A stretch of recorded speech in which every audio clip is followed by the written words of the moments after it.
Out of hundreds of 911 calls I've covered so far, I find revenge stories to be some of the most disturbing and fascinating ones. The ones in this video are some of my favorite true crime revenge stories told through the 911 calls of the case.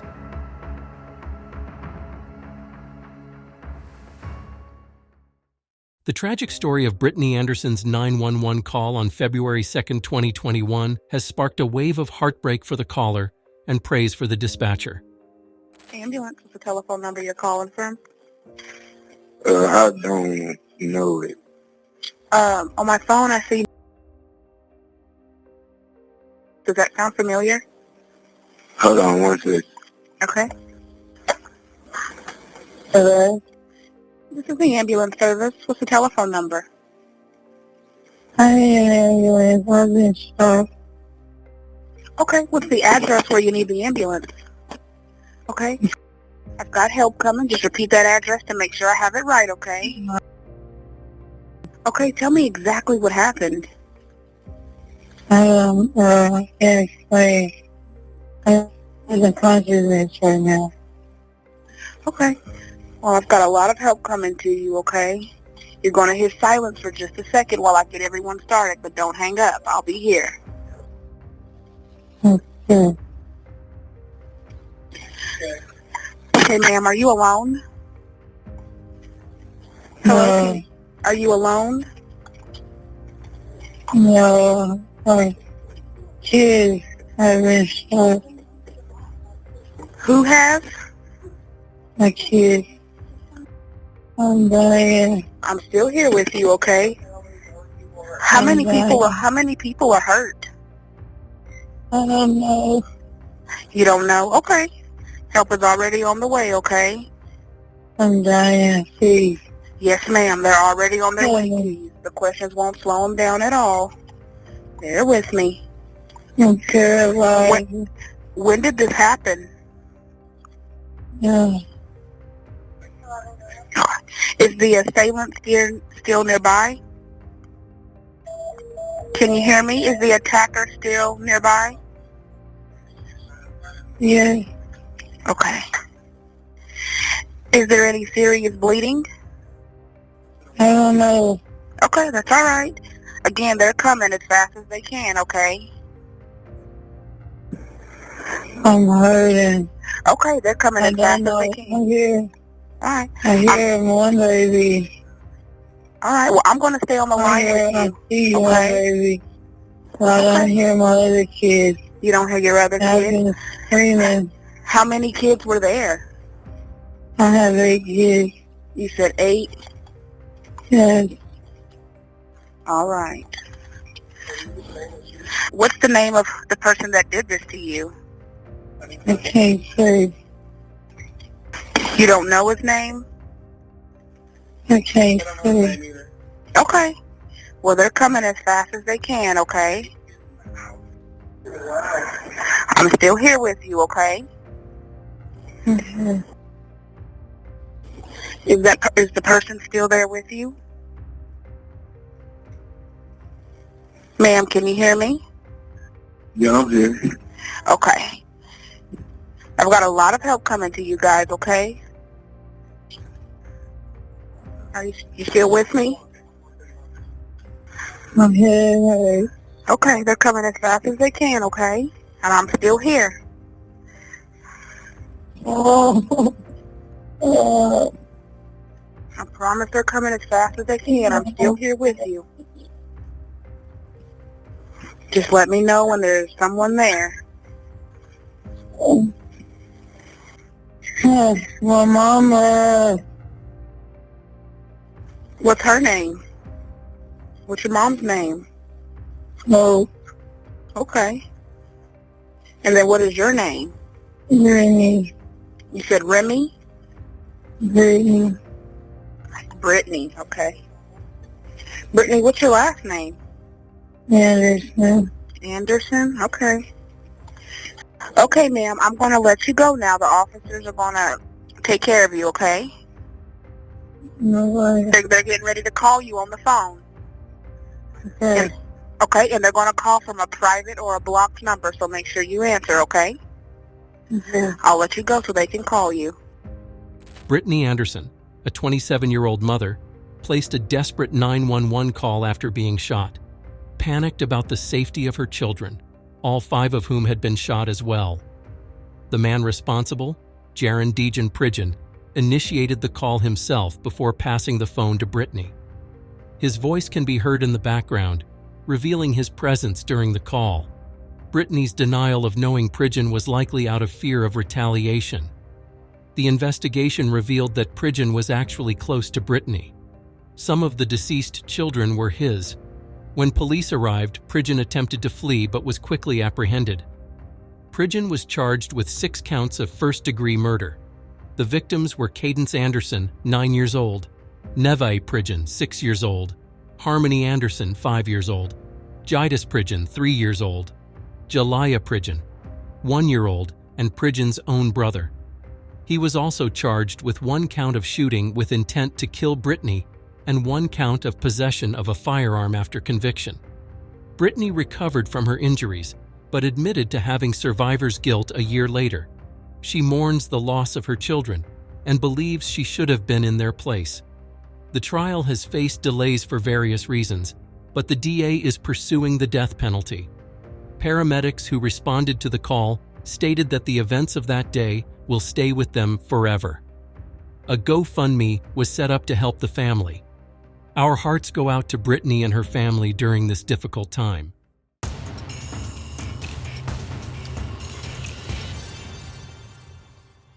In June 2021, an unknown woman called 911 to inform them of Michael Louise Cadogan's unthinkable murder of his ex-girlfriend. Police and Fire Communications, this is Portia. Hi, yes, my name is... I'm calling from Kingsport, Tennessee. Is this the High Point Sheriff's Department? No, it's the High Point Police Department. Police Department, yes. Okay, I just left from the Kingsport Police Department reporting a murder that happened there in North Carolina this morning. And my friend, his name is Michael Kogan. He called me this morning and he said that he had done something, and I asked him what he had done, and he FaceTimed me and turned the camera around, and he had choked and beat his girlfriend to death. And he thinks that I'm going to pick him up, and I've played along with it so I could get more information for everybody. I told the police down here too. He is on his way right now to Watauga Lake and Roll Mountain here in Tennessee. Okay, and what part of this happened in High Point, though? I'm sorry? You think he murdered someone in High Point? It's around there. They told me, because I don't know the exact city. They told me, the Kingsport Police Department here told me to call High Point because it is around there. And they said, you can what's the address? I do not have his exact address because what I had down, he had deleted me off of, and I cannot get back on those messages. Okay, why do you think it's in High Point, though? Like, what led you to that conclusion? What's near High Point, though? Where I went before to his house, I went through Salem, and right there, it was like after Salem, and it was like High Point's after, so I thought it might be near High Point, and that's what they told me to call. Okay, do you have any idea where it could be in High Point? Was it at somebody's house? Was it at a hotel? Was it at a building? It was at, I'm sorry, I'm trying to think of everything straight. It was at their apartment. Him and his girlfriend leased out an apartment together. And I know it happened in their apartment upstairs. What is his name? Michael Kogan. And what was your name again? And how old is Michael? He is 24, 25. Do you know what kind of car he drives? Good, how are you? I know that he drives a black truck, but he's not in that. He is taking his girlfriend's car and her in the car and dumping it in the lake here at Watauga. Do you know what his cell phone number is? Yes, but he left it at the house, and he has a burner phone that he's been calling me from. Okay, well, do you have those numbers? Yes, I do. Okay, his cell phone number is... And what's the burner? It is... Are you sure this isn't... It's not a joke? No, Ma'am, I'm telling you, I'm scared for my own life because of how he is talking, and I seen this girl with my own eyes over the phone. What did she look like? She was like, it was like there was a commotion around the room, and she was just laying there beside the bed, and he walked over there, and she wasn't breathing. I told him to check for a pulse. I told him to do everything, and okay. Can you describe her? What does she look like? Was she white, black, Hispanic? She is white. She has curly blonde hair. I'm not sure about her eye color. I don't know for sure. But he said he strangled her to death. Yes, he told me that in his own words. Okay. Let me work on this and I'll have somebody give you a call, okay? It all began with a 911 call from a terrified Tennessee woman. She shared a haunting revelation with the dispatcher regarding a man named Michael Louise Kogan. She explained that Kogan had FaceTimed her and has shown her a gruesome sight, the dead body of his girlfriend, Giana Rose Delgado. The caller disclosed that Kogan, who was 24 years old, had admitted to choking and beating his ex-girlfriend Giana to death. This confession sent shivers down the spine of everyone who heard the story. The woman had a history with Kogan as they had met on Snapchat 5 years prior to this incident. She had played along on the call, gathering as much information as possible before contacting the authorities. With the knowledge of this horrifying confession, law enforcement sprang into action. They knew they had to act quickly to prevent further tragedy. Kogan was en route to Watauga Lake with the intent to dispose of both Giana Delgado's body and her car in the lake. Thanks to a rapid police response, they were able to intercept Kogan before he could carry out his plan. Upon searching the vehicle, they made a grim discovery. Giana Delgado's dead body was found inside a tote bag in the car's trunk, confirming the caller's harrowing account. Michael Louise Kogan was promptly arrested and booked into a Tennessee jail, charged with first-degree murder. He is currently being held without bond. The community demanded justice for Giana's senseless death, with her father, Ricardo Delgado, advocating for the death penalty for the man who took his daughter's life. Giana Rose Delgado was remembered by her friends as a kind-hearted and spirited young woman with an infectious smile, full of potential. She was working towards a law degree when her life was tragically cut short.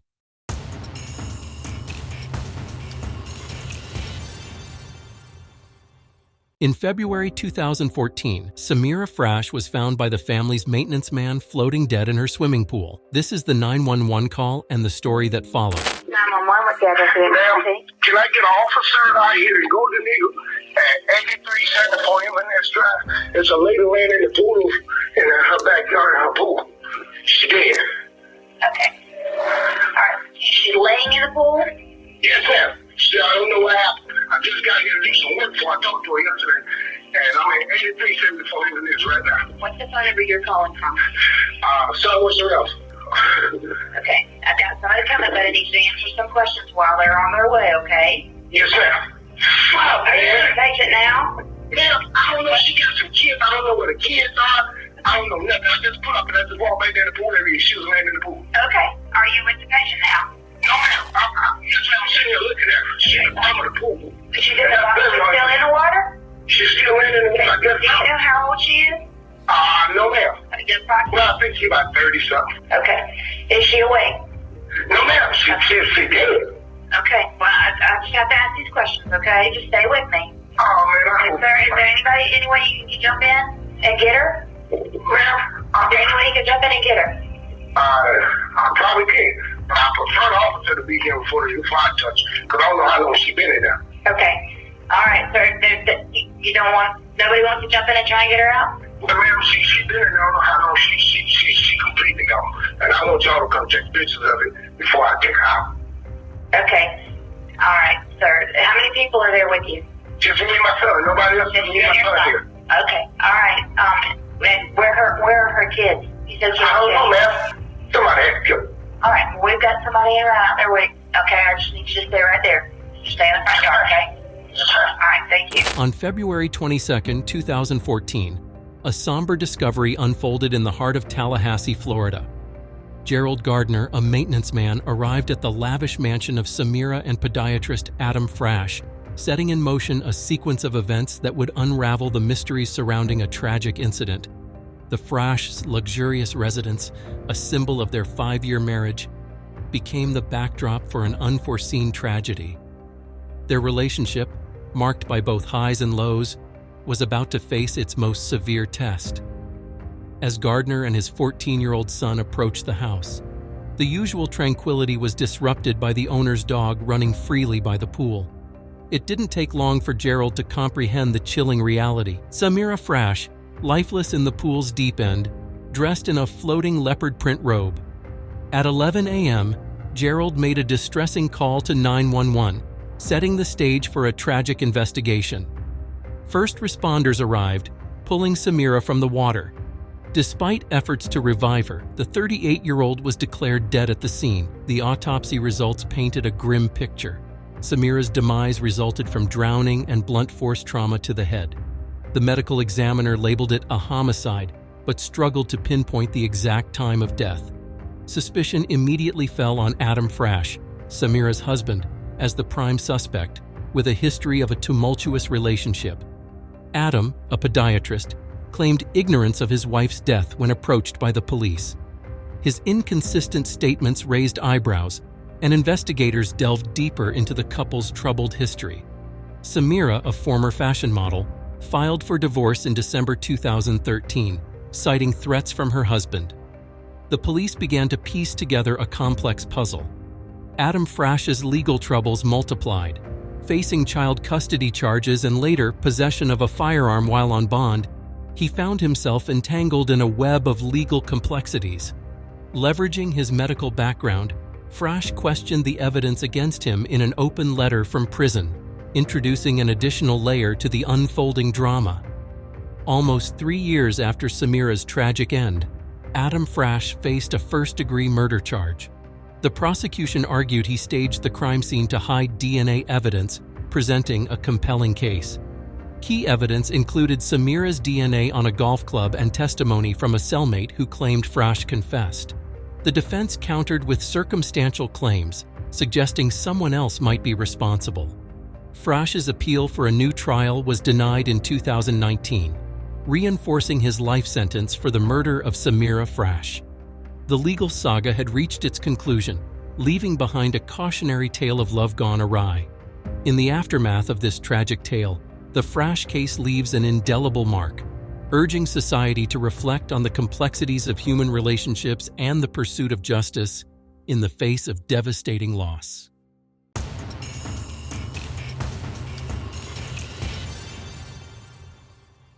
Imagine waking up to a stranger at your bedside, armed with a chilling intent. That's exactly what happened to Paul Pelosi, husband of former U.S. House Speaker Nancy Pelosi. This is the 911 call he made. San Francisco Police 74.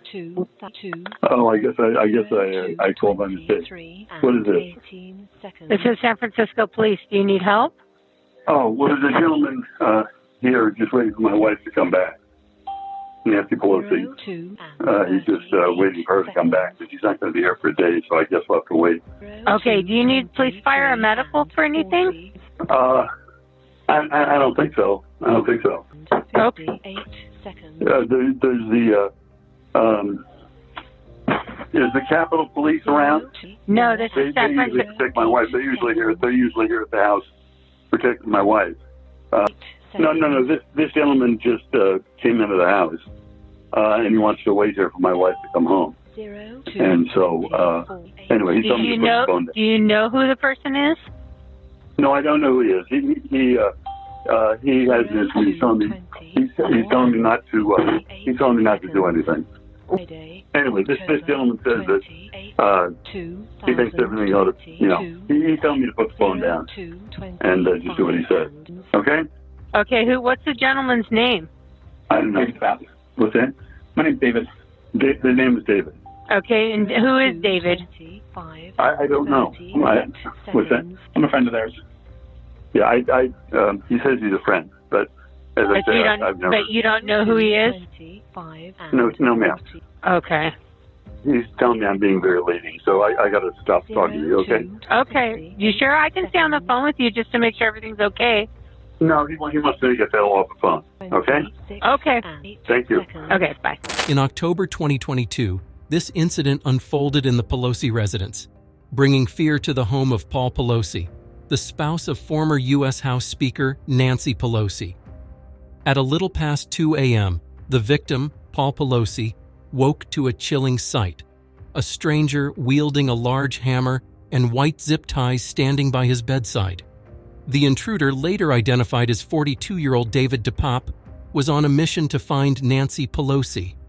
The situation escalated when the police were called to the scene. DePop's brutal assault left the 82-year-old Pelosi with a fractured skull and severe injuries.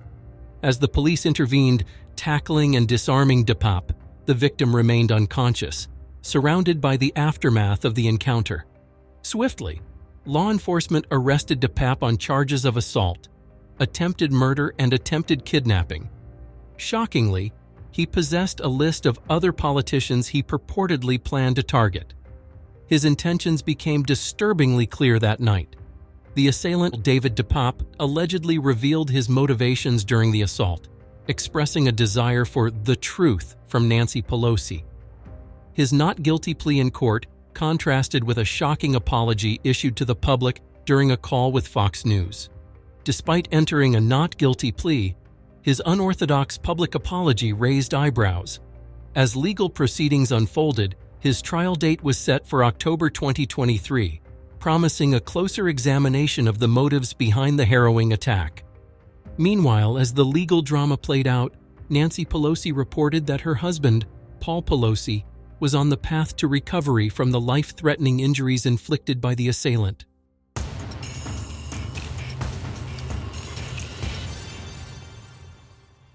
A ruthless double execution at a powerful family's estate. But were these grisly murders just the tip of the iceberg? Hampton County 911, where's your emergency? This is Alec Murdaugh at 4147 Moselle Road. I need the police to ambulance immediately. My wife and child have been shot badly. Okay, you said 4147 Moselle Road in Allison? Sir? You said 4147 Moselle Road in Allison? Yes, sir. 4147 Okay. Moselle Road. Stay on the line with me, okay? Hurry. Yes, sir. Stay on the line with me, okay?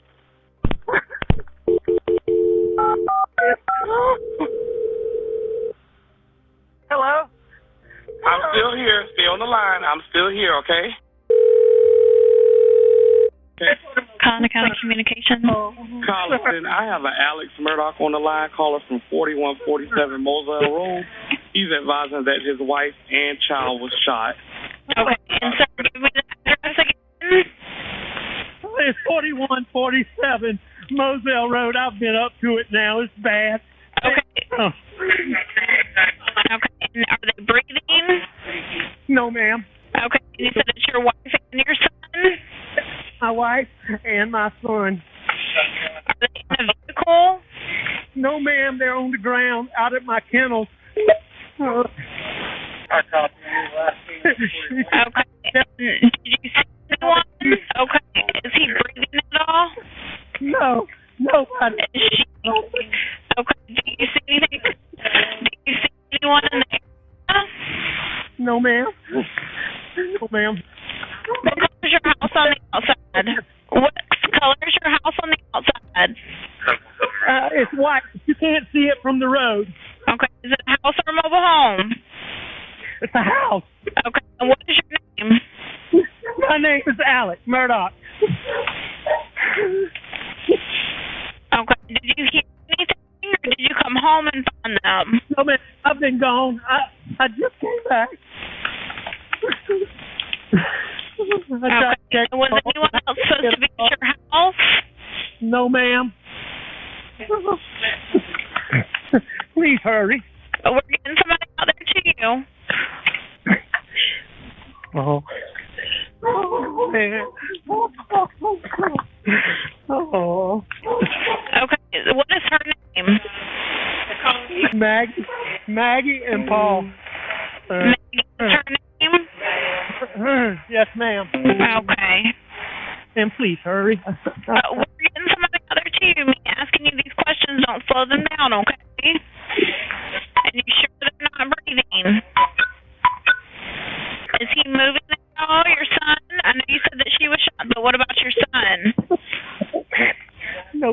They're not. Neither one of them's moving. What is your telephone number? And does anything look out of place? Ma'am, not particularly, really. No, ma'am. Okay. Okay. All right, I'm going back down there. Are they close, ma'am? They've been around with you ever since you've got on the phone with me. I have multiple people coming out there to you. Okay, can you do me a favor, Mr. Murdaugh, and turn on the flashers on your car so that way they can see where the kennels are? 21. Do you have your flashers on for me, Mr. Murdaugh? Yes. Okay. I don't want you to touch them at all, okay? I don't know if you've already touched them, but I don't want you to touch them just in case they can get any kind of evidence, okay? I'd already touched them trying to get to see if they were breathing. Okay. Well, I just don't want you to move anything just in case they can get any kind of evidence, okay? Ma'am, I'm going to call. I need to call some of my family. Okay. On this. Well, do me a favor for me. Whenever you see the officer or the medics, because they're all coming to you. Absolutely. Okay. But we have them come and turn on the flashers on your vehicle so they can see you, okay? You got the flashers on for me? I do. Okay. All right. Just whenever you see them. Okay. How old is your son? 22. Okay. All right. We're getting them out there to you, okay? And I will answer if you call. All right. On the night of June 7th, 2021, Alec Murdaugh, a member of a prominent legal family in South Carolina, discovered a scene of unimaginable horror. His wife Maggie and son Paul lay dead outside their home on the family's 1,700-acre estate, both victims of a cold-blooded shooting. Maggie's body was riddled with bullets, and Paul suffered fatal wounds from a shotgun blast at close range. This double homicide marked a chilling escalation in violence linked to the influential Murdaugh family. The family's history already cast a long shadow. In 2015, the community was shaken by the mysterious roadside death of 19-year-old Stephen Smith. Though no evidence formally connected the Murdaughs to Stephen's tragic end, their name frequently surfaced amidst local rumors and speculation. The scandal grew with Paul Murdaugh at its center in 2019, after his involvement in a fatal boating accident. Teenager Mallory Beach was killed, and despite Paul's evident intoxication, law enforcement failed to administer a sobriety test at the scene. This oversight sparked outrage over potential preferential treatment given the Murdaugh's status. Following the brutal slayings of his family members, Alex and his surviving son Buster offered a $100,000 reward for information leading to the murderer. Yet, in a shocking turn of events, Alex himself was later charged with the murders of Maggie and Paul as investigators unraveled a web of his alleged financial crimes and misconduct. What began as a horrifying double homicide has unfolded into a broader examination of unchecked privilege and justice. With the Murdaugh family's legacy now entwined with criminal allegations, the case raises profound questions about power, greed, and the limits of influence in escaping accountability.